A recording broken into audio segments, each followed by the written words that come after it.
નમસ્કાર, આપ જોઈ રહ્યા છો આફ્ટરનૂન પ્રાઇમ ખબરો અને હું છું આપની સાથે હેતવી। નજર કરીએ મહત્વના સમાચારો પર, તો સૌપ્રથમ વાત મહાસંગ્રામની કરીશું।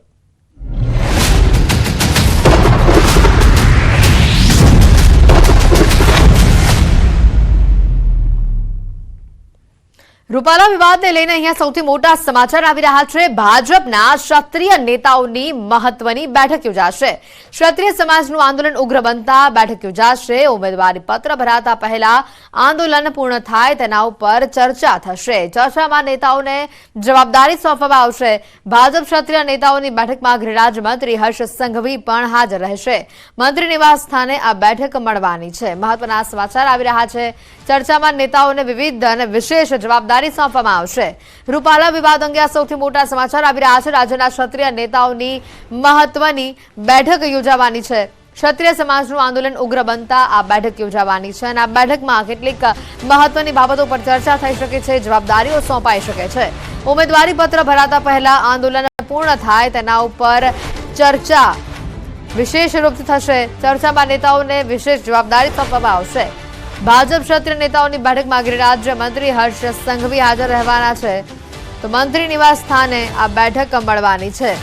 ત્યારે આ મામલો જલ્દીથી થાળે પડે, મામલો શાંત થાય તે મુદ્દે ચર્ચા કરવામાં આવશે। મહત્વની વાત કે ઉમેદવારી પત્ર ભરાતા પહેલા આંદોલન પૂર્ણ થાય તેના ઉપર ચર્ચા ખાસ કરીને તો કરવામાં આવશે। ચર્ચામાં નેતાઓને વિશેષ જવાબદારી સોંપવામાં આવશે। વિશેષ મુદ્દે વાતચીત થશે। ભાજપ ક્ષત્રિય નેતાઓની આ બેઠકમાં હર્ષ સંઘવી પણ હાજર રહેવાના છે। મંત્રી નિવાસ સ્થાન ઉપર આ બેઠક મળવાની છે। ત્યારે રૂપાલા વિવાદને લઈને આ સૌથી મોટા સમાચાર સામે આવી રહ્યા છે। ભાજપના ક્ષત્રિય નેતાઓની મહત્વની બેઠક યોજાવાની છે। ક્ષત્રિય સમાજનું આંદોલન ઉગ્ર એક બાજુ બની રહ્યું છે અને બીજી બાજુ આ આંદોલન ઉગ્ર બનતા હવે મહત્વની ક્ષત્રિય નેતાઓ સાથે આ બેઠક જે છે તે યોજાવાની છે। મંત્રી નિવાસ સ્થાન ઉપર આ બેઠક યોજાવાની છે। ઉમેદવારી પત્ર ભરાય તે પહેલા આંદોલન પૂર્ણ થાય તેના ઉપર વિશેષ રૂપથી ભાર મૂકવામાં આવશે અને તે જ મુદ્દે આ બેઠકમાં ખાસ ચર્ચા કરવામાં આવશે।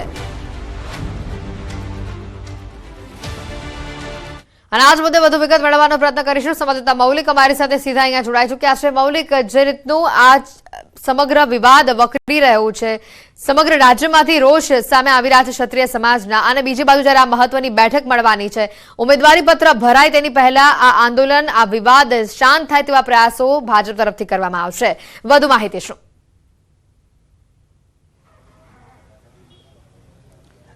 હેતવી, બિલકુલ જે રીતે આંદોલન દિવસે ને દિવસે ઉગ્ર બની રહ્યું છે, ગઈકાલે જે રીતે ગતિવિધિઓ થઈ અને તેને જોતા હવે બીજેપી જે છે તે ડેમેજ કંટ્રોલમાં લાગી છે। આજે જે રીતે મંત્રી નિવાસ સ્થાને ગાંધીનગર બેઠક મળવાની છે, આ 1 વાગ્યાની બેઠક જે છે તેમાં ક્ષત્રિય આગેવાનો જે છે તે ભાજપના નેતાઓ હોય તેમને સાથે રાખીને આ બેઠક કરવામાં આવશે। ગૃહ રાજ્ય મંત્રી પણ ત્યાં ઉપસ્થિત રહેશે। મહત્વના જે મુદ્દાઓ કહી શકાય તો ડેમેજ કંટ્રોલ કેવી રીતે કરી શકાય, જે આંદોલન જે છે તેને થાળે કેવી રીતે પાડી શકાય તે બાબતે ચર્ચાઓ વિચારણાઓ થઈ શકે છે। મહત્વનું એ છે કે જ્યારે ક્ષત્રિય આગેવાનો તેની સાથે હોય છે ત્યારે કાયદો અને વ્યવસ્થાની પરિસ્થિતિ ક્યાંક કથળતી દેખાતી હોય અથવા તો તે બાબતે કોઈ કાયદો હાથમાં લે ત્યારે કેવી રીતે તેને ડામી શકાય તે બાબતની પણ ચર્ચા વિચારણાઓ જે છે તે આ બેઠકમાં થઈ શકે છે। એટલે આવનારા સમયમાં જો આંદોલન વધુ ઉગ્ર બને તો કાયદો અને વ્યવસ્થાની પરિસ્થિતિ સાચવવા માટે અને સાથે સાથે કેવી રીતે કાર્યવાહી કાયદેસર કરી શકાય તે તમામ બાબતે ચર્ચા વિચારણા જે છે તે આ બેઠકમાં થઈ શકે તેમ છે। બિલકુલ, એક વાત મહત્વની છે મૌલિક અહીંયા, કે આ મામલાને શાંત પાડવા માટે અગાઉ પક્ષ તરફથી અને સરકાર તરફથી બંને તરફથી પ્રયત્નો કરવામાં આવ્યા છે।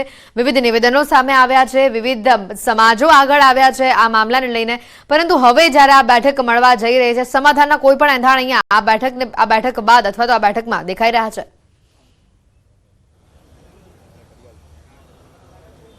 હેતવી, પ્રથમ દિવસે જ્યારે આ આંદોલનની શરૂઆત થઈ હતી અને તો તેના દિવસો બાદ ગોતા ખાતે એક બીજેપીના નેતાઓ તમામ લોકો જે તે આ મામલો થાળે પાડવા માટે અહીં આવ્યા હતા। તેમની સાથે સંકલન સમિતિની બેઠક જે છે તે પણ યોજાઈ હતી, જેમાં મહત્વના બીજેપીના નેતાઓ કહીએ તો ભૂપેન્દ્રસિંહ ચુડાસમા, પ્રદીપસિંહ જાડેજા અને અન્ય જે મહત્વના બીજેપીના નેતાઓ જે છે તે તેમની સાથે મિટિંગ કરી હતી। તેમાં જે જોહર કરવાની વાત તેમને ઉલ્લેખવામાં આવ્યો હતો તેની પણ વાતચીત ચર્ચા વિચારણા કરવામાં આવી હતી અને સામેથી ક્ષત્રિય સમાજ તરફથી પણ એક મહત્વનો મુદ્દો મૂકવામાં આવ્યો હતો કે હવે તેમને માફી ના આપી શકાય પરસોત્તમ રૂપાલાને, અને તેમની મુખ્ય માંગ એક જ જે છે કે તેમને બીજેપી સમક્ષ કોઈપણ પ્રકારનો વાંધો નથી, પરંતુ માત્ર એક ઉમેદવાર જે છે પરસોત્તમ રૂપાલા, જેમને આ પ્રકારની ટીકા ટિપ્પણી કરી હતી, તેમને બદલવામાં આવે અને તેમને સપોર્ટ કરવામાં આવે. પરંતુ આ પ્રકારની જે ચર્ચાને અંતે નિવેદન આવ્યું કે ખરેખર આ બાબતે હવે જે રત્નાકર છે અને તેમના બીજેપીના મોવડી મંડળ છે તેમને અક્ષરશઃ વાત જે છે તે પહોંચાડવામાં આવશે. ત્યારબાદ તે મિટિંગ પણ મળી હતી, પરંતુ આ મિટિંગ ક્યાંક ને ક્યાંક નિષ્ફળ નીવડી હોય તે પ્રકારના એંધાણ દેખાઈ રહ્યા હતા અને તેને જ પગલે આજે ફરી એક વખત ગાંધીનગર મંત્રી નિવાસસ્થાને એક બેઠક મળી છે. હવે મંત્રી નિવાસસ્થાને મળેલી બેઠકમાં કયા મહત્વના મુદ્દાઓ બહાર આવે છે કે જેમાં ડેમેજ કંટ્રોલ કરી શકાય અને સાથે સાથે પરસોત્તમ રૂપાલાને બદલવા કે કેમ તે બાબતની ચર્ચા વિચારણાઓ જે છે તે કરી શકાય છે અને કાયદો વ્યવસ્થાની પરિસ્થિતિ જે છે તે કઈ રીતે જાળવી શકાય તે માટેની ચર્ચા વિચારણાઓ પણ આ મંત્રી નિવાસસ્થાને મળેલી બેઠકમાં થઈ શકે છે. મૌલિક, આની પહેલા પણ ઘણી બધી બેઠકો થઈ છે, ઘણી બધી સમજાવવાના પ્રયત્નો પણ થયા છે, પરંતુ એ તમામ બાબતો અહીંયા નિષ્ફળ નીવડી છે. હવે આજની આ બેઠકમાં જો સમાધાન નથી આવતું અને ઉમેદવારી પત્ર ભરાય છે ત્યાં સુધી પણ આંદોલન જો યથાવત રહે છે તો કેવા પ્રકારની પરિસ્થિતિનું નિર્માણ થઈ શકે છે? અંદાજો શું લગાવી શકાય?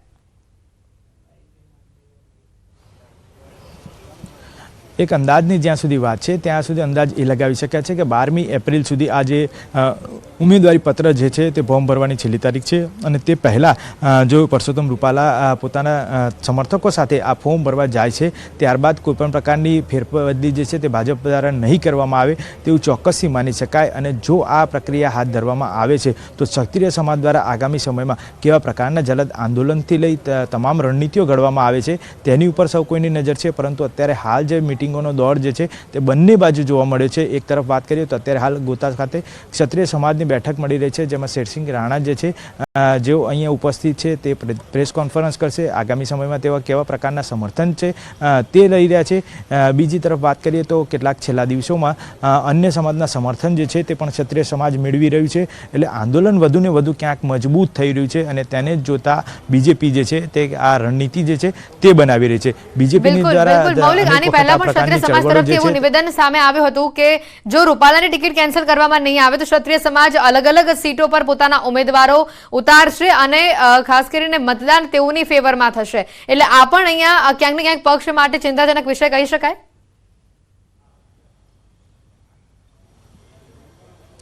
ચોક્કસથી જે રીતે પ્રથમ દિવસે જ જ્યારે અહીંયા આગળ મહિલા ક્ષત્રિય સમાજની જે બહેનો હતી તે પણ અહીંયા આવી હતી, સાથે સાથે ક્ષત્રિય સમાજના આગેવાનો જે છે તેમની ઉપસ્થિતિમાં એક બેઠક થઈ હતી. તેમાં એક મહત્વનું નિવેદન એ કરવામાં આવ્યું હતું કે જો આગામી સમયમાં પરસોત્તમ રૂપાલાની ઉમેદવારી જ ભરવામાં આવશે અથવા તો તેમને કેન્સલ નહીં કરવામાં આવે તો આગામી સમયમાં અપક્ષ તરીકે ઉમેદવારી જે છે તે કરવામાં આવશે. રાજકીય પક્ષોનો મદદ લીધા વગર તેમના જે સામાજિક આગેવાનો છે તેની જવાબદારી માહિતી પાસેથી મેળવીશું. અમારી સાથે ઋત્વિજ અમારા સંવાદદાતા ગાંધીનગર મંત્રી નિવાસસ્થાનેથી અહીંયા સીધા જોડાઈ ચુક્યા છે. ઋત્વિજ, કેવા પ્રકારની હલચલ હાલ આ નિવાસસ્થાને જોવા મળી રહી છે? કોણ કોણ બેઠકમાં પહોંચી ચુક્યું છે?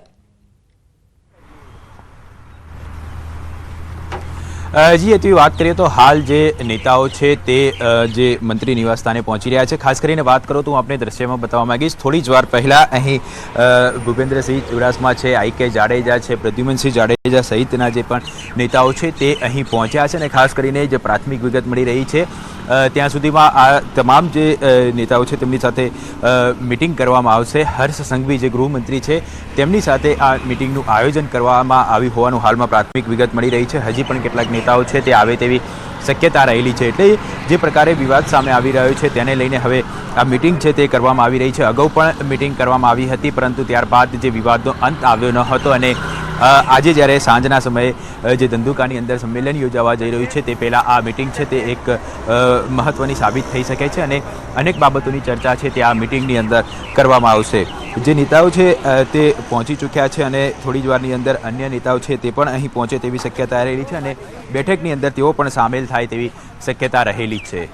બિલકુલ ઋત્વિજ, કહી શકાય કે 12મી એપ્રિલ ઉમેદવારી પત્ર ભરવાનો જે દિવસ અને મહત્વની વાત એ પણ કે 4 દિવસ જેટલો લગભગ સમય અને 4 દિવસમાં મનાવવાના તમામ પ્રયત્નો થશે. એડીચોટીનું જોર લગાવવામાં આવશે. આટલા દિવસોથી આ મામલો સામે આવ્યો છે, વિરોધ થઈ રહ્યા છે, અલગ અલગ સમાજના લોકો પણ આ વિરોધમાં જોડાઈ રહ્યા છે, પરંતુ છતાં પણ આનું કોઈ પરિણામ આવ્યું નથી. હવે આ 4 દિવસમાં ખાસ કરીને કેવા પ્રકારના પ્રયત્નો હાથ ધરવામાં આવશે અને જો આ પ્રયાસ નિષ્ફળ નીવડે છે તો કેવી પરિસ્થિતિ જોવા મળશે? હેતવી, જે પ્રકારે અગાઉ પણ આપણે જોયું છે કે જે સમાજ છે, ક્ષત્રિય સમાજ છે, તેઓને મનાવવા માટેના અનેક પ્રયત્નો કરવામાં આવ્યા હતા. 2 વખત માફી પણ માંગી ચૂક્યા છે. તેમ છતાં આ વિવાદ છે તેનો અંત આવતો નથી અને દિવસે ને દિવસે આ જે વિવાદ છે તે વકરતો જાય છે. અલગ અલગ આંદોલન થતા જાય છે, અલગ અલગ સંમેલનો થતા જાય છે.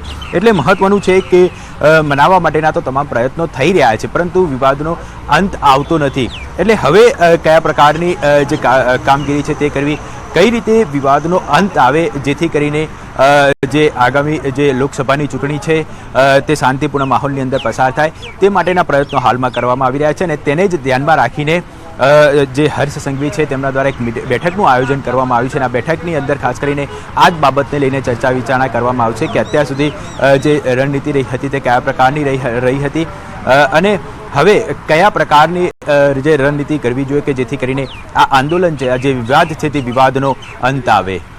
ઋત્વિજ, આ મામલે ક્ષત્રિય સમાજ મધ્યસ્થી કરવા પણ તૈયાર નથી અને તેઓની એક જ માંગ છે કે રૂપાલાની ટિકિટ પાછી ખેંચવામાં આવે અને સાથે જો નહીં ખેંચાય તો અલગ અલગ સીટો ઉપર તેઓ પોતાના ક્ષત્રિય ઉમેદવારો ઊભા રાખશે અને જેના કારણે મતદાન પર તેની સીધી અસર પડશે, પક્ષને તેનો સીધો મોટો ઝટકો લાગી શકે છે. તો જો આવી પરિસ્થિતિનું નિર્માણ થાય છે તો અહીંયા ભાજપ માટે આ કેટલી મોટી લાલબત્તી કહી શકાય?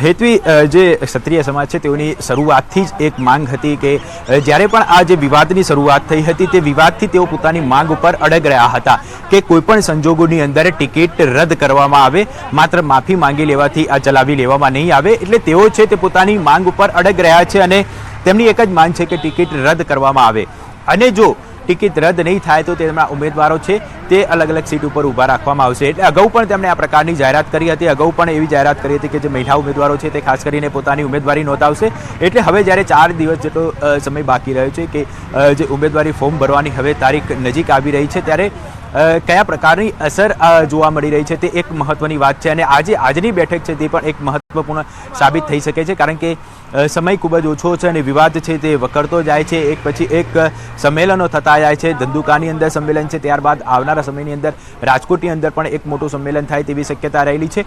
એટલે આ જે એક પછી એક જે સંમેલનો થઈ રહ્યા છે, અનેક જગ્યાએ વિરોધ પ્રદર્શનો થઈ રહ્યા છે, તે મહત્વનું છે કે હવે આ વિવાદનો અંત કઈ રીતે લાવો તે એક ભાજપ માટે મહત્વની વાત છે. કારણ કે જે ક્ષત્રિય સમાજ છે તે પોતાની માંગ પર અડગ છે કે ટિકિટ છે તે ટિકિટ રદ થશે તો જ તેમની જે માંગ છે તે પૂર્ણ થઈ કહેવાશે. માત્ર માફી માંગ્યા બાદ તેઓની માંગ છે તે પૂર્ણ નહીં થાય, કારણ કે અનેક મહિલાઓ દ્વારા પણ ખાસ કરીને વિરોધ કરવામાં આવી રહ્યો છે અને જે પ્રકારે તેઓનું જે આંદોલન ચાલી રહ્યું છે તે જોતા એવું લાગી રહ્યું છે કે હવે આ વિવાદ છે તે દિવસે ને દિવસે વકરતો જાય છે અને તેના જ ધ્યાનમાં રાખીને આ જ બાબતોની ચર્ચા વિચારણા કરવા માટે આ એક બેઠકનું આયોજન કરવામાં આવ્યું હોઈ શકે છે. બિલકુલ, અમારી સાથે સંવાદદાતા મૌલિક પણ અહીંયા સીધા જોડાયેલા છે આપણી જોડે. મૌલિક, જે રીતે ક્ષત્રાણીઓ દ્વારા પણ વાત કરવામાં આવી, ઉપવાસ આંદોલન કરવામાં આવ્યા, જોહર કરવાની ત્યાં સુધીની પણ તેઓએ વાત કહી દીધી કે જો રૂપાલાને બદલવામાં નહીં આવે અમારું માન સન્માન અહીંયા ખોરવાઈ રહ્યું છે. આ પરિસ્થિતિ હવે કંઈક અલગ જ પ્રકારનો રસ્તો લઈ રહી છે. હવે જો આ જ પરિસ્થિતિ રહે છે, આજની બેઠક બાદ પણ નિર્ણય નથી આવતો, તો ક્ષત્રાણીઓ દ્વારા આ મામલે શું ચીમકી ઉચ્ચારવામાં આવે છે?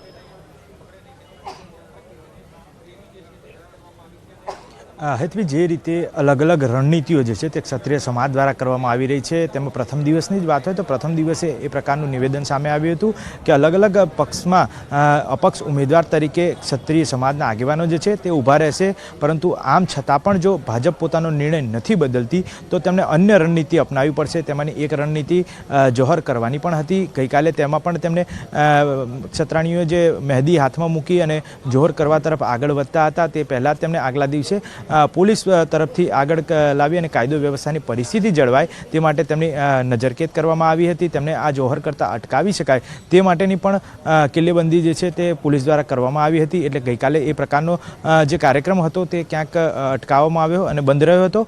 પરંતુ હવે પછીની જે રણનીતિની વાત કરીએ તો રણનીતિ જે છે તે મહિલા ક્ષત્રાણીઓ જે છે તેમના તરફથી કરવામાં આવનાર છે. તે કેવા પ્રકારની હોઈ શકે છે તેનો અંદાજ લગાવવો અત્યારે હાલ મુશ્કેલ છે. પરંતુ જે રીતે આંદોલન આગળ વધી રહ્યું છે તેમાં વિડીયોમાં તેવું ચોક્કસ કહી શકાય કે ક્યાંક ને ક્યાંક અલગ અલગ રણનીતિના આ ભાગરૂપે મહિલાઓ પોતાની રીતે આગળ વધી રહી છે અને તે તેમનો વિરોધ દર્શાવી રહી છે, જ્યારે અન્ય ક્ષત્રિય સમાજના આગેવાનો સાથે સમર્થકો જે છે તે પોતાના નિવેદનો જે છે તે અલગ અલગ બદલી રહ્યા છે. એટલે હવે જે રીતે નિવેદનો આવી રહ્યા છે તેમાં ચોક્કસ કહી શકાય કે બંને પક્ષ તરફથી, એક બીજેપી પક્ષ તરફથી અને એક ક્ષત્રિય સમાજના આગેવાનો તરફથી અલગ અલગ નિવેદન આપી રહ્યા છે. એટલે ચોક્કસ કહેવું અત્યારે હાલ મુશ્કેલ ભર્યું છે કે ખરેખર કેવા પ્રકારની રણનીતિ આગામી સમયમાં રહેશે, પરંતુ એ ચોક્કસ કહી શકાય કે તેમની પાસે સમય જે છે તે 12 એપ્રિલ સુધીનો છે, જ્યાં સુધી આ ફોર્મ ભરાઈ જાય છે પરસોત્તમ રૂપાલાનું. તો મુખ્ય મુદ્દો જે તેમનો હતો તે ક્યાંક અટકી જાય છે અને ત્યારબાદ અલગ અલગ આંદોલનો જે છે તે હવે કઈ દિશામાં જાય છે, તેને કોઈ રાજકીય રૂપ આપવામાં આવે છે કે કેમ, અથવા તો અપક્ષ ઉમેદવાર તરીકે તેઓની નોંધણી થાય છે કે કેમ, તે 12મી તારીખે ખ્યાલ આવશે કે ખરેખર ક્ષત્રિય સમાજ દ્વારા કેવા પ્રકારના આ પગલાઓ જે છે તે હવે આગામી સમયમાં લેવાય છે. બિલકુલ ઋત્વેશ અને મૌલિક, આ બંનેનો આભાર આ સમગ્ર માહિતી બદલ. તો જે રીતની હાલ પરિસ્થિતિ જોવા મળી રહી છે, હાલની જે આ બેઠક મહત્વની છે કે જે મળવાની છે મંત્રી નિવાસસ્થાને, આ બેઠકને ઘણી જ મહત્વપૂર્ણ માનવામાં આવી રહી છે. આ બેઠકમાં યોગ્ય નિર્ણય આવે અને આંદોલન શાંત પડે તેવા તમામ પ્રયત્નો જે છે તે કરવામાં આવશે.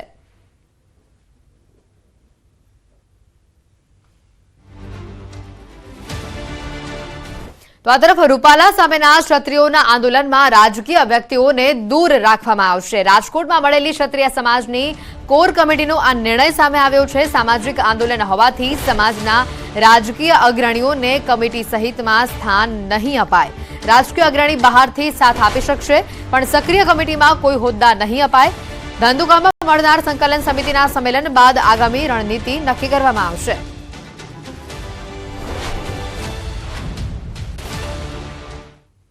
રૂપાલા વિવાદ વધુ ઉગ્ર બન્યો છે. અન્ય રાજ્યોના ક્ષત્રિય આગેવાનો પણ ગુજરાત પ્રવાસ પર આવી રહ્યા છે. શેરસિંહ રાણા અમદાવાદના ગોતા ખાતે પહોંચ્યા. રાષ્ટ્રીય જનલોક પાર્ટીના અધ્યક્ષ છે શેરસિંહ રાણા, જેઓ જોડાવાના છે આ બેઠકમાં. શેરસિંહ રાણા ક્ષત્રિય સમાજના વિરોધમાં જોડાશે.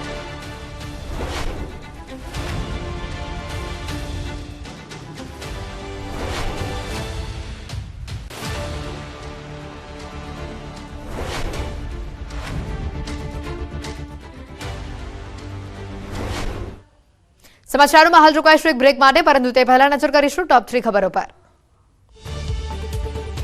રાજ્યમાં 5 દિવસ ડિસ્કમ્ફર્ટ કન્ડિશનની હવામાન વિભાગની છે આગાહી. સૌરાષ્ટ્ર કચ્છના દરિયાકાંઠે ભેજ અને ગરમ હવા ફૂંકાશે. હવે ધંધુકામાં રૂપાલાનો વિરોધ. રાજપૂત અને ચુડાસમા સમાજનું સાંજે સંમેલન. તો ઉત્તરાખંડથી અમદાવાદ આવશે રાષ્ટ્રીય જનલોક પાર્ટીના અધ્યક્ષ શેરસિંહ રાણા.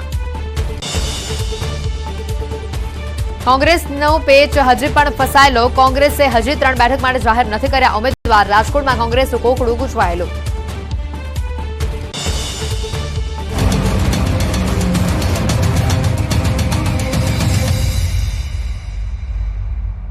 લુબી પમ્પ્સ, ફ્લો નહીં ફોર્સ.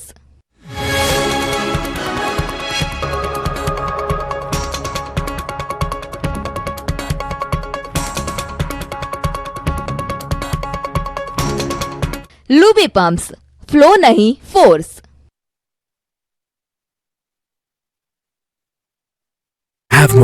પુરુષોત્તમ રૂપાલાને માફી આપી દેશે તો પરેશ ધાનાણી રાજકોટથી લડશે તેવી ચાલી રહેલી અટકળો મામલે રૂપાણીએ ભવિષ્યવાણી કરતા કહ્યું કે પરેશ ધાનાણીને લાભ લેવો હોય તો તે પણ ભલે લાભ લઈ લે, પરંતુ શબ્દો યાદ રાખજો, પરેશ ધાનાણી ખરાબ રીતે હારશે. રૂપાલા સાહેબે માફી માંગી લીધી છે. ક્ષત્રિય સમાજ ભૂતકાળમાં અનેક સમા આપનારો સમાજ છે, એટલે હું એમ માનું છું એ પ્રશ્ન પણ પતશે અને કોઈ પ્રશ્ન ઉભા નહીં. હા, તો પરેશભાઈ લાભ લઈ લે, એમાં ક્યાં ના પાડી છે? ખરાબ રીતે હારશે, એમાં કોઈ શંકા જ નથી.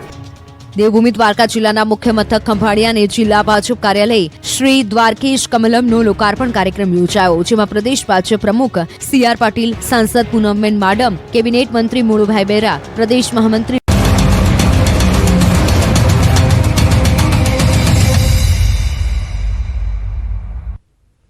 બ્રેક બાદ સમાચારોમાં આપનું સ્વાગત છે. ક્ષત્રિયોના વિરોધની વચ્ચે હવે સુરતમાં પરસોત્તમ રૂપાલાએ જોરશોરથી પ્રચાર કર્યો. પાટીદાર સમાજે રૂપાલાનું ઉષ્માભેર સ્વાગત કર્યું. ઉમિયાધામમાં મા ઉમિયાના દર્શન કર્યા. પરસોત્તમ રૂપાલા સાથે ભરત બોદરા જોડાયા. પ્રચારમાં સુરતમાં સૌરાષ્ટ્રના મતદાતાઓને રીઝવવાનો પ્રયાસ પણ કરવામાં આવ્યો. પરસોત્તમ રૂપાલાએ સુરતમાં જાહેર સભા પણ સંબોધી. પહેલા સુરત મિની સૌરાષ્ટ્ર હતું તેવું રૂપાલાનું નિવેદન પણ સામે આવ્યું. સાથે તેમણે ઉમેર્યું કે હવે સુરત મિની ઇન્ડિયા બની ગયું છે. બીજા મતદારોને પણ પોતાના પ્રાંતમાં જઈને મતદાન કરવા અપીલ કરી. પોતાના રાજ્યમાં જઈને ભાજપ માટે મતદાન કરવાની તેઓએ અપીલ કરી. સુરત એક એવી જગ્યા છે કે અહીંયા હું શરૂઆતમાં ભાષણો કરવા આવતો ત્યારે એવું બોલતો કે હું મિની સૌરાષ્ટ્રની અંદર ભાષણ કરું છું. ત્યારે 95, 2000 એવો સમયગાળો હતો ત્યાં. અને હવે હું ગર્વપૂર્વક કહી શકું કે હું સુરતમાં વાત કરતો હોઉં તો હું મિની ઇન્ડિયામાં ભાષણ કરી રહ્યો છું. સંપૂર્ણ દિવસ દરમિયાન દરેક તાલુકાના અલગ અલગ આગેવાનોના ઘરે ચા પાણીનો કાર્યક્રમ રાખ્યો છે. અત્યારે મા ઉમૈયાજીના દર્શન કરી અને સાંજે 6 વાગે ગોપીન ફાર્મમાં રાજકોટ લોકસભાના 7 જેટલી વિધાનસભામાં આવતા ગામોમાંથી વસતા સૌ સમાજના આગેવાનોને સાંજે મળવાનો કાર્યક્રમ રાખ્યો છે.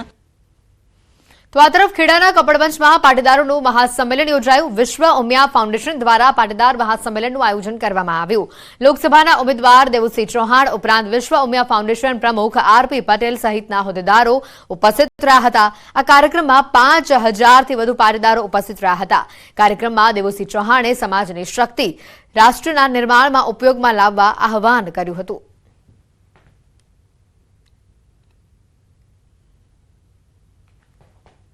પાટીદાર સમાજની સ્વતંત્રતા પછીની 2 પેઢીનો અવસર જે જોયો છે, જે ભૂતકાળ જોયો છે, પરિશ્રમ, સંઘર્ષ અને ત્યાગ જોયો છે, ત્યાર પછીની આ પેઢીનું દ્રશ્ય આપણે જોઈએ છીએ કે આખા ગુજરાતને અને દેશને અને વિદેશને માર્ગદર્શન આપે. અને ત્યારે ટાઈમ સ્ક્વેર ઉપર એની ફિલ્મ ચાલે અને ટાઈમ સ્ક્વેર પરની ફિલ્મ જોઈને દુનિયાને પણ સંદેશો જાય કે આ સમાજની સંગઠન શક્તિ છે. લોકસભાની ચૂંટણીના ગણતરીના દિવસો ગણાઈ રહ્યા છે. નેતાઓનો પ્રચાર જોરશોરથી રહ્યો છે, ત્યારે કેટલાક સમાજ દ્વારા સંમેલનના પણ આયોજન કરવામાં આવ્યું છે. મારી પાછળ તમે સીધા દ્રશ્યો જોઈ રહ્યા છો. આ દ્રશ્યો છે કપડવંજના. કપડવંજ વિશ્વ ઉમિયા ફાઉન્ડેશન ખેડા જિલ્લા દ્વારા મહાસંમેલનનું આયોજન કરવામાં આવ્યું છે. વાત કરવામાં આવે તો 5000થી વધુની જનમેદની વચ્ચે આ સંમેલનનું આયોજન કરવામાં આવ્યું છે. આ સંમેલનની અંદર વિશ્વ ઉમિયા ફાઉન્ડેશનના પ્રમુખ આરપી પટેલ, ખેડા લોકસભા ભાજપના ઉમેદવાર દેવુસિંહ ચૌહાણ સહિતના જે નેતાઓ છે તે ઉપસ્થિત જોવા મળી રહ્યા છે. વાત કરવામાં આવે સંમેલનની અંદર સમગ્ર ખેડા જિલ્લામાંથી જે કડવા પાટીદાર સમાજ છે, વિશ્વ ફાઉન્ડેશન, અન્ય પાટીદારો છે, તમામ પાટીદારો આગળ ઉમટી આવ્યા છે.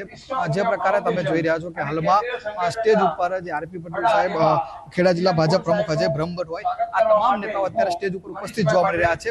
અને એક મેસેજ ચોક્કસથી એક આપવા માંગી રહ્યા છે કે અહીં આગળ કપડવંજની અંદર પણ આ પાટીદાર સંમેલન દ્વારા ક્યાંક સમર્થન આપતા હોય તેમ નજરે પડી રહ્યા છે. ઉમંગ પટેલ, ન્યૂઝ 18 ગુજરાતી, કપડવંજ, ખેડા.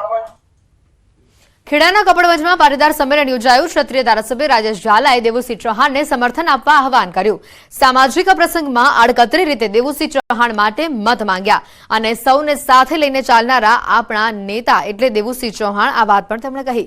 આપ સૌ સમજી ગયા હશો એટલે કંઈ કહેવાની જરૂર નથી. આપણે સૌએ સાથે મળીને બને એટલો ટેકો આપવાનો છે. આપણા ઉમેદવાર દેવુસિંહજી પણ અહીંયા ઉપસ્થિત છે. સમાજનો કાર્યક્રમ છે એટલે કેટલીક મર્યાદાઓ છે, પણ આપ સૌ મારી વાતને સમજી ગયા છો અને આપ સૌને વધુ કઈ વિગતથી કહેવાનું હોય નહીં. આપ સૌના આશીર્વાદથી આ વિસ્તારનું નેતૃત્વ એ વર્ષોથી કરતા આવ્યા છે અને સમગ્ર સમાજને, તમામ સમાજોને સાથે લઈને ચાલવા વાળું વ્યક્તિત્વ એટલે દેવુસિંહજી. અને જ્યારે આપણા કપડવંજ અને કઠલાલ તાલુકાને જરૂર પડી ત્યારે આપણે સૌએ અમને જ્યારે પણ યાદ કર્યા ત્યારે એમણે આપણા પ્રશ્નોને પ્રથમ પ્રાધાન્ય આપ્યું છે. ત્યારે આપણે સૌએ એમને મદદરૂપ થઈશું એ જ અભ્યર્થના સાથે. અને બીજું કે આ સંસ્થા દ્વારા ખૂબ સારી કામગીરી કરવામાં આવી રહી છે.